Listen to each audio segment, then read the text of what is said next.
చదువుతో పాటు క్రీడల్లోనూ రాణిస్తూ యువతకు ఆదర్శంగా నిలుస్తున్న విద్యార్థి కార్తిక్ పద్మనాభ తన ప్రతిభతో అందరి ప్రశంసలు అందుకుంటున్నారు. రామకృష్ణ పద్మజ దంపతులకు 2007 డిసెంబర్ 23న అమెరికాలోని సెయింట్ లూయిస్లో జన్మించిన కార్తిక్ చిన్నప్పటి నుంచి క్రీడలపై ప్రత్యేక ఆసక్తి కనబరిచాడు.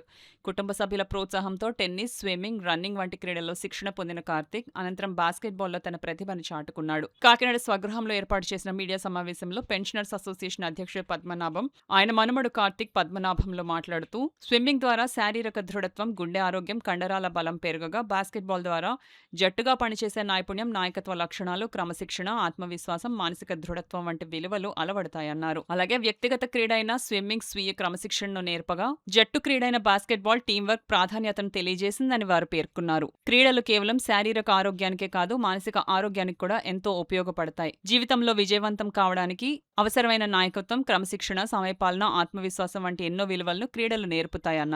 ప్రతి ఒక్కరూ కనీసం ఒక క్రీడను జీవితంలో భాగంగా చేసుకోవాలని కార్తిక్ పద్మనాభం అభిప్రాయం వ్యక్తం చేశారు.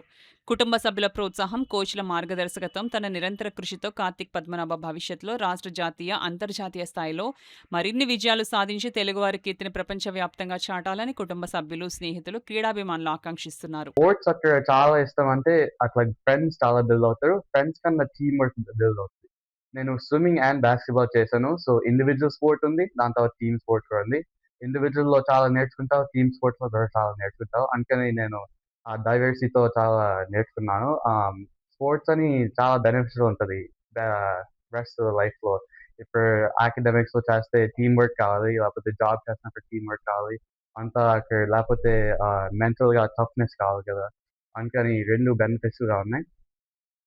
దానిపైన స్పోర్ట్స్ పైన కూడా నేను అకాడమిక్ సర్వీస్ చేస్తాను, వాలంటీరింగ్ అని. అట్లీస్ట్ 200 hours చేశాను నేను అక్కడ బ్యాక్. సో వాలంటీరింగ్ అని జాబ్ ఏం కాదు, జస్ట్ నేను నా టైం తీసుకొని వాలంటీర్ చేసుకున్నాను.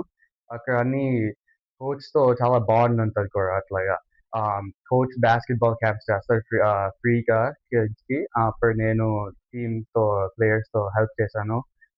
సో కిడ్స్ని నేర్పాను బాస్కెట్బాల్ అంతా. స్విమ్మింగ్లో లాస్ట్ ఇయర్ నేను టీమ్ క్యాప్టెన్ ఉన్నాను. సో టీమ్ క్యాప్టెన్తో చాలా లీడర్షిప్ రోల్ వస్తుంది. అంతని నేర్చుకుంటావు, అట్లాగా టీమ్ని లీడ్ చేయాలి. అంత రియల్ లైఫ్లో చాలా ఇంపార్టెంట్ స్కిల్ అది. సో యా, నేను ఇక్కడ చాలా స్పోర్ట్స్ అంత ఉండదు, కానీ ఇట్లా స్పోర్ట్స్ వస్తే చాలా స్కిల్స్ వస్తాయి. అందుకని నేను పుష్ చేయడానికి ట్రై చేస్తాను అనేది.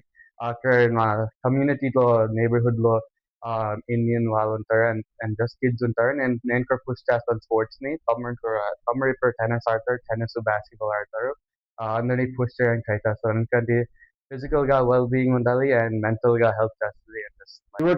అంటే 6 feet 1 ఉండడం వల్ల అండ్ వీడికంటే హైట్ ఎక్కువ ఉన్న వాళ్ళు కూడా ఉన్నారు. అయినా సరే వీడు ఒక సీక్వెన్స్ మంచి గేమ్లో వీడు పాయింట్స్ పెర్ఫార్మెన్స్ పెట్టి వాళ్ళు చీఫ్ కోచ్ కూడా అభినందించడం జరిగింది.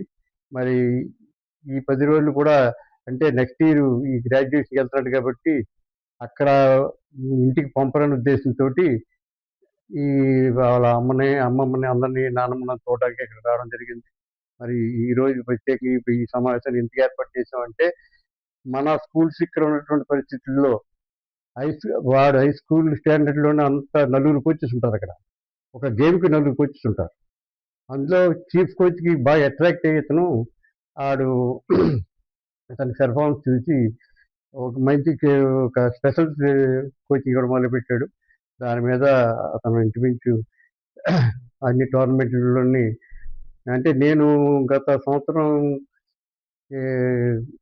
2025 వెళ్ళినప్పుడు ఎక్కడ టోర్నమెంట్ జరిగినా సరే ఆ కోచ్ తోటి నాకు ఇంటరాక్షన్ ఎక్కువ పెరిగింది. ఏంటంటే నేను కూడా బాస్కెట్బాల్ ప్లేయర్ని కాబట్టి దాని మీద అతన్ని భయపడతారు అన్నమాట కోచ్తో మాట్లాడడానికి. అలాంటిది నేను కోచ్ దగ్గరికి వెళ్ళి ఫ్రీగా మాట్లాడేవాడిని. వీళ్ళంతా ఆశ్చర్యపోయారు. అయినా సరే అక్కడ ఉన్న స్విమ్మింగ్లో ఇతను బ్యాక్ స్ట్రోక్లో 100 meters రావడం, మరి దాని తర్వాత మళ్ళీ ఈ బాస్కెట్బాల్ తీసుకోవడం జరిగింది. మరి దాని మీద ప్రత్యేకంగా, అంటే మన పిల్లలకి ఇక్కడ స్కూల్లో స్టాండర్డ్ ఎంత స్టాండర్డ్ ఉందో మీకు తెలియబట్టాలనే ఉద్దేశంతో ఇతన్ని ఈ రోజు ఈ ప్రత్యేక పత్రికా సమావేశం ఏర్పాటు చేయడం జరిగింది.